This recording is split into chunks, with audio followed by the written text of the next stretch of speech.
এভাবে একবার ছানা ছাড়া ছানার জিলিপি খেয়ে দেখুন, দারুণ লাগে। ছানার জিলিপি বানানোর জন্য এখানে 1 বাটি আটা আর 1 বাটি দুধ গুঁড়ো, পাউডার দুধ, সামান্য একটুখানি লবণ দিয়ে দেবো। আর এখানে বেকিং সোডা দিয়ে দেবো, 1/2 চামচেরও কম বেকিং সোডা দিয়ে দিলাম।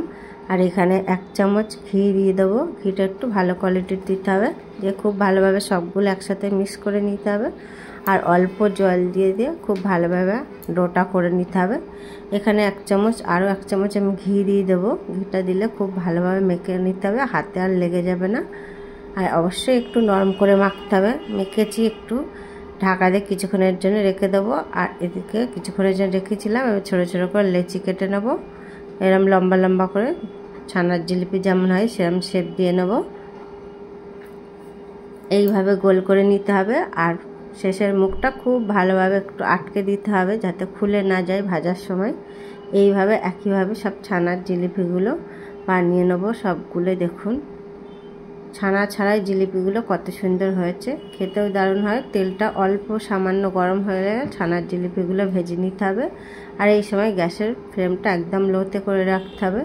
খুব ভালোভাবে কালার এসে গেলে এগুলো তুলে নিতে হবে। ছানার জিলিপিগুলো একেবারে ভাজা হয়ে গেছে, তেল থেকে তুলে নেব। আর এখানে আমি 1 বাটি চিনি দিয়েছি। 1 বাটি চিনির জন্য 1.5 বাটি জল দিয়ে খুব ভালোভাবে মিষ্টির রসটা করে নিতে হবে। মিষ্টির রসটা একটু চিটচিটে ভাব চলে এলে, খুব বেশি মোটা করতে হবে না, এতে রসটা খুব ভালোভাবে ঢুকবে না। এবার আমি গ্যাসটা অফ করে দিচ্ছি। গরম অবস্থায় ছানার জিলিপিগুলো সব দিয়ে দেবো। এইভাবে দিয়ে কিছুক্ষণের জন্য ঢাকা দিয়ে রাখতে হবে, আধ ঘন্টা এরকম মতো। এতে খুব ভালোভাবে রসটা ঢুকে যাবে। আর দেখুন ছানার জিলিপিগুলো একেবারে রেডি হয়ে গেছে। এইভাবে যদি মিষ্টি খেতে ইচ্ছা হয় এইভাবে বানাবেন, খুবই ভালো লাগে খেতে। ভালো লাগলে রেসিপিটা লাইক, কমেন্ট, শেয়ার, সাবস্ক্রাইব